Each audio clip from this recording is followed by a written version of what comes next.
جب تک رہے گا سلسلہ ماہو نجوم کا،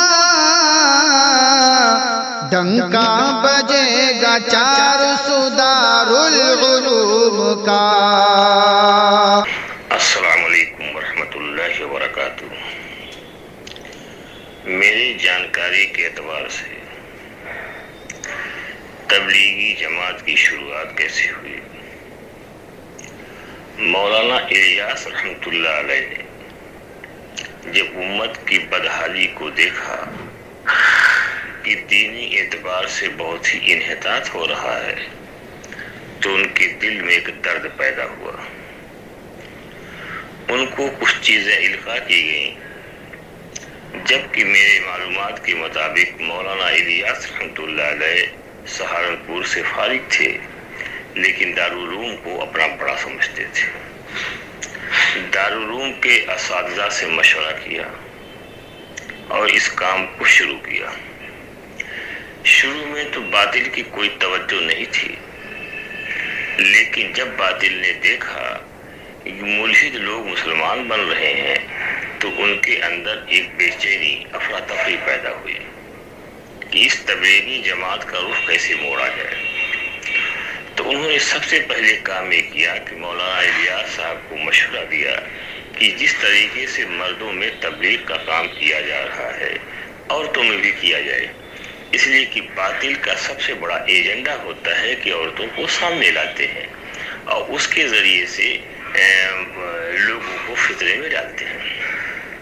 مولانا الیاس رحمۃ اللہ علیہ کا رابطہ مستقل دارالعلوم دیوبند سے تھا۔ انہوں نے مفتی کفایت اللہ رحمۃ اللہ علیہ سے مشورہ کیا اور ایک مرتبہ نہیں 3 مرتبہ مشورہ کیا۔ مفتی کفایت اللہ صاحب نے اس کو انکار کر دیا کہ عورتوں کو جماعت میں نہیں جانا چاہیے۔ اسی ضمن میں دارالعلوم کے مفتی اعظم مہدی حسن صاحب نے فتویٰ دیا کہ عورتوں کو جماعت میں نہیں جانا چاہیے۔ یہ فتویٰ 1371 ہجری میں غالباً 1952 عیسوی میں آیا۔ پھر اس زمانے میں مولانا الیاس رحمۃ اللہ علیہ نے فرمایا ایسا معلوم ہوتا ہے کہ اس کام میں قادیانی لپٹ گئے۔ قادیانی کا کیا کام ہوتا ہے؟ وہ جہاد کے منکر ہیں اور تبلیغ میں کچھ لوگ جہاد کی آیتوں کو تبلیغ پر فٹ کرنا شروع کر دیا۔ بہرحال مستورات کا کام مولانا الیاس رحمۃ اللہ علیہ کے زمانے میں نہیں شروع ہوا، اس لیے کہ مولانا الیاس رحمۃ اللہ علیہ لوگ فرماتے ہیں کہ مستقل دارالعلوم جاتے رہے اور تبلیغ کی رودات سناتے رہے، دارالعلوم کو جو انسٹرکشن دینا ہوتا تھا وہ دیتے رہے۔ اسی کو مولانا نعمت اللہ صاحب نے 2016 میں جو فتویٰ آیا ہے انہوں نے لکھا ہے کہ تبلیغی جماعت میں خرابیاں پہلے سے تھی، لیکن جب ان کے بڑوں سے کہا جاتا تھا تو اس پہ سدھار کر دیتے تھے، یہ خرابیاں نیچی استر تھی۔ پھر زمانہ آیا مولانا یوسف رحمۃ اللہ علیہ کا، تو مولانا یوسف رحمۃ اللہ علیہ بھی دارالعلوم دیوبند سے مستقل رابطہ رہا، آتے رہے جاتے رہے، اس کو اپنا بڑا مانتے رہے اور صلاح مشورہ ہوتا رہا۔ تو باطل کی جو طاقتیں یا جو سازش تھی وہ ناکام ہوتی رہی۔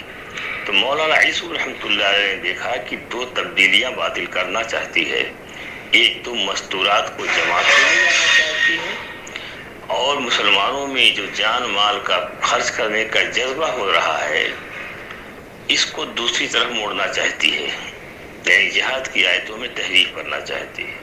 تو آنن فانن مولانا یوسف رحمۃ اللہ نے ایک کتاب لکھی جس کا نام حیات الصحابہ ہے۔ اس کتاب کے پہلے ہی جلد میں باب دعوت الگ لکھا، باب جہاد الگ لکھا، تاکہ اس زمانے میں بھی کچھ گڑبڑ شروع ہو گیا تھا، جہاد کی آیتوں کو دعوت پر فٹ کرنا شروع کیا۔ تو اس کو ختم کرنے کے لیے مولانا یوسف رحمۃ اللہ علیہ نے باب دعوت الگ لکھا، باب جہاد الگ لکھا کہ جہاد کی جو آیتیں ہیں اور حدیثیں وہ جہاد پر بیان ہوں گی اور دعوت پر جو حدیثیں ہیں وہ دعوت پر بیان ہوگی۔ یعنی نماز کا ثواب اگر زکوٰۃ پر بیان کرو گے تو تحریف ہو گئی، اس لیے جہاد کی فوائدے، جہاد کی جو آیتیں ہیں تبلیغ پر بیان کرو گے تحریف ہو جائے گی۔ دارالعلوم دیوبند نے فتویٰ دیا ہے کہ جہاد کی آیتوں کو اگر تبلیغ پر بیان کرو گے یہ قرآن میں تحریف کے مترادف ہوگا۔ اور دوسری بات جو مستورات کی جماعت کے بارے میں ہے، مولانا عیسو رحمۃ اللہ علیہ باب جہاد میں صفحہ اول صفحہ نمبر 544 پہ لکھا ہے کہ عورتوں کو جماعت میں نہیں جانا چاہیے۔ تو یہ جو فتنہ باطل کا تھا، اس کے اندر گھسانے کا مولانا یوسف رحمۃ اللہ علیہ کے زمانے میں بھی ناکام ہوا، چونکہ مولانا یوسف رحمۃ اللہ علیہ کا تعلق دارالعلوم دیوبند سے تھا اور برابر مشورہ چلتا رہا۔ اب آیا زمانہ مولانا انعام الحسن صاحب قادری کا، تو مولانا انعام الحسن صاحب کہتے ہیں میں تو لکیر کا فقیر ہوں، ان بزرگوں نے جو کام شروع کیا وہی مجھ کو کرنا ہے۔ اور علماء فرماتے ہیں کہ مولانا انعام الحسن صاحب کا تعلق بھی دارالعلوم دیوبند سے تھا، صلاح مشورہ اور رودادیں سناتے رہتے تھے۔ تو ان کا یہ حربہ جو عورتوں کو جماعت پہ بھیجنے کا اور جہاد کی آیتوں کو جس میں تحریف کرنے کا تھا، وہ بھی نہیں چلا۔ لوگ بتاتے آخری ایام میں جب مولانا انعام صاحب بالکل معذور ہو گئے، ان کو برکت کے طور پر صرف مشورے میں لایا جاتا تھا اور بیٹھ کے چلے جاتے تھے، تو باطل قوتوں کا موقع ملا، اسی زمانے میں مستورات کی جماعت کو چپکے سے نکال دیا۔ اسی لیے میں پوچھ رہا ہوں مستورات کی جماعت کا مشورہ کب ہوا، اس کے ذمہ دار کون تھے، وہ شورا کے ممبر کون تھے، آج تک مجھے کسی نے بتایا نہیں۔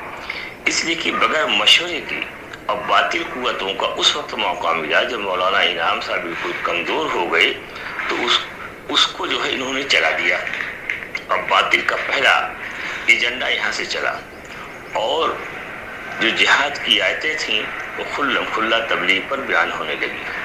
میری جانکاری کے اعتبار سے مولانا انعام رحمۃ اللہ علیہ کے انتقال کے بعد تبلیغی مرکز نظام الدین کا دیوبند سے رابطہ کمزور ہوتا گیا، اور دیوبند شعبان کے مہینے میں بچوں کی تشکیل کے لیے تو لوگ جاتے تھے، تبلیغ کی کارگزاری سنانے کے لیے ان سے مشورہ لینے کے لیے کوئی نہیں جاتا تھا۔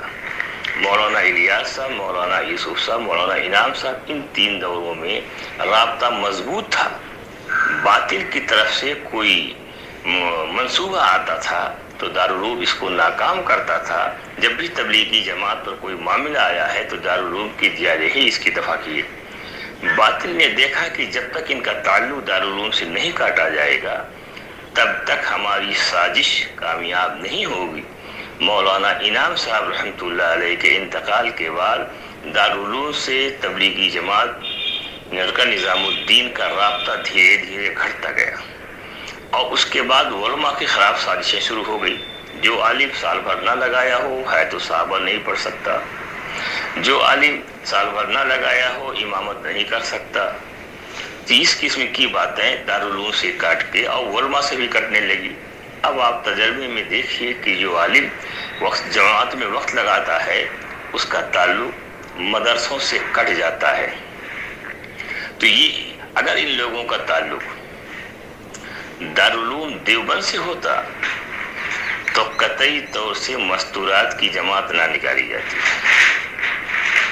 اور دارالعلوم سے کاٹنے کے بعد انہوں نے پہلا کام کیا کہ مستورات کی جماعت کو نکالا اور جہاد کی آیتوں کو تبلیغ پر فٹ کرنا شروع کر دیا۔ اب دارالعلوم سے تعلق کٹنے کی بنیاد پر دارالعلوم کے فتوے کو ان لوگ ماننے سے انکار کر رہے ہیں، جیسا کہ باطل کی سازش ہے کہ دارالعلوم سے رابطہ کاٹ دیا جائے۔ میری بات جنید جموں و کشمیر والے سے ہوئی، اس نے کہا کہ ہمارا سب سے بڑا کام یہ ہوا کہ سعد کاندھلوی صاحب کا تعلق ہم نے دارالعلوم سے کاٹا، یہ میری بات ہوئی، اور دارالعلوم سے کاٹنے کے بعد یہ سب سے بڑا میرا کام ہوا، ورنہ دارالعلوم سے وہ لوگ تبلیغ والے کچھ نہ کچھ ہدایتیں لیا کرتے تھے، جیسے ہمارا کام نہیں ہوتا تھا۔ تو اس وقت دارالعلوم سے مکمل طور سے سعد کاندھلوی صاحب کا رابطہ کٹ گیا ہے۔ اب دارالعلوم سعد کاندھلوی صاحب پر فتویٰ لگا رہا ہے، لیکن ان کے ماننے والے اس فتوے کو نہیں مان رہے ہیں، جیسا کہ اسپین کے اندر ہوا تھا کہ مرکز سے دینی مدارس سے ان کا تعلق کاٹ دیا گیا۔ وہ لوگ کسی بات کو کہتے تھے تو یہ لوگ مانتے نہیں تھے۔ سیم وہی حال اس وقت ہو رہا ہے کہ دارالعلوم جو فتنے آ رہے ہیں ان فتنوں کے خلاف قدغن لگا رہا ہے، تو یہ لوگ اس کو مانتے نہیں ہیں۔ معلوم یہ ہوتا ہے کہ اس زمانے میں یہ تبلیغی جماعت خاص طور سے سعد کاندھلوی صاحب کی امت کے لیے سب سے بڑا خطرہ ہے۔ اسی چیز کو مد نظر کو دیکھتے ہوئے مولانا یوسف کاندھلوی رحمۃ اللہ علیہ نے حیات الصحابہ جلد 3 صفحہ نمبر 228 پہ لکھا، اس امت کو گمراہ کرنے والے وہ لوگ ہوں گے جو قرآن حدیث کو نہیں جانیں گے اور قرآن حدیث کی باتوں کو بیان کریں گے غلط۔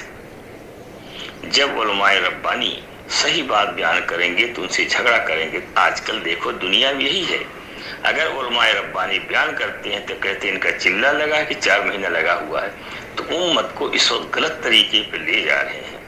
لہذا ہم کو اور آپ کو دارالعلوم کا ساتھ دینا چاہیے، اور یہ جو سازشی باطل کی سازشیں ہیں اس کو ناکام کرنا چاہیے، ورنہ ان میں لگے ہوئے لوگ وہ بالکل غیر پڑھے لکھے ہیں اور ان کا مزاج بنا دیا گیا ہے کہ ہم ہی دین کا کام کرتے ہیں، باقی لوگ سب بیکار ہیں۔ اس قسم کا جو ذہن بنایا جا رہا ہے یہ باطل کی سازشیں اسلام کے خلاف ایک معاملہ ہے۔ ابھی سننے میں آ رہا ہے کہ جو ملک مسلمانوں کا اسلام کا دشمن ہے اس ملک میں ان کے مراکز کھل گئے ہیں، اور مراکز کھلنے کا مطلب آپ جانو کیا ہوگا، اور ان کو مراعات دی جا رہی ہیں۔ یہ ساری چیزیں ان تینوں دوروں میں نہیں ہوا تھا، لیکن اس دور میں ہو رہا ہے۔ دارالعلوم کے خلاف سازشیں ہو رہی ہیں، قرآن کی غلط تشریحات کی جا رہی ہے، تفسیر بھی رائے کی جا رہی ہیں۔ دارالعلوم نے فتویٰ دیا کہ مستورات کو جماعت میں نہیں جانا چاہیے، جانے سے فتنہ پیدا ہوا۔ تو اس چیزوں کو دونوں گروپ میں سے کوئی نہیں مان رہا۔ کہیں ایسا تو نہیں ہے، میرا ایک شبہ ہے، اللہ کریے شبہ صحیح نہ ہو، کہ دونوں جماعتیں ایک سکے کے 2 پہلو ہیں۔ دونوں جہاد کی آیتوں کو یہ تبلیغ پر فٹ کر رہے ہیں، جو اس کی باطل کا سب سے بڑا ایم ہے کہ مستورات کو باہر نکالو اور جہاد کی موڑو، جہاد کی آیتوں کو تبلیغ پر فٹ کرو، تاکہ لوگوں کا جان و مال خرچ کرنے کا جو جذبہ پیدا ہو رہا اس جذبات کو ختم کیا جائے۔ میری جانکاری کے اعتبار سے یہ دونوں یہ کام کر رہے ہیں۔ دارالعلوم ہمارا مرکز ہے، انگلینڈ، فرانس، جرمن، جاپان، افریقہ، امریکہ جانے کا ان لوگوں کے پاس تو موقع ہیں، لیکن بغل میں اپنے مرکز دارالعلوم جانے کے لیے موقع نہیں ہے کہ وہاں جا کے کچھ رودات کو پیش کرتے، کچھ صلاح مشورہ کرتے، کچھ غلطیاں ہوتی اس پر ہمارے بڑے اصلاح کرتے۔ ایسا کام اس وقت نہیں ہو رہا۔ کیوں نہیں جاتے دارالعلوم؟ مولانا سعد کاندھلوی کے اوپر فتوے ہیں، سارے معاملات ہو نہیں جاتے۔ دوسرے گروپ کے بارے میں مجھ کو کوئی قطعی علم نہیں ہے کہ جاتے ہیں کہ نہیں جاتے ہیں، لیکن میرے خیال سے اگر یہ جاتے تو مستورات کی جماعت پر فی الفور پابندی لگا دیتے، اس لیے کہ دارالعلوم نے کہا ہے ان کے نکلنے سے فتنہ ہوگا۔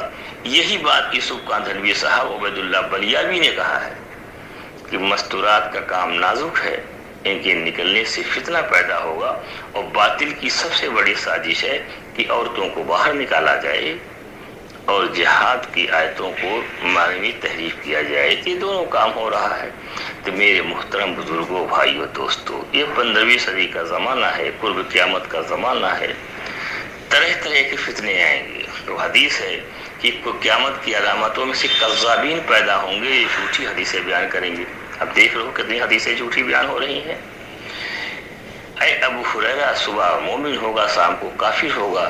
تو ایسے دینی دعوتی تحریک، گمراہ تحریکوں کی شکل میں فتنہ آئے گا۔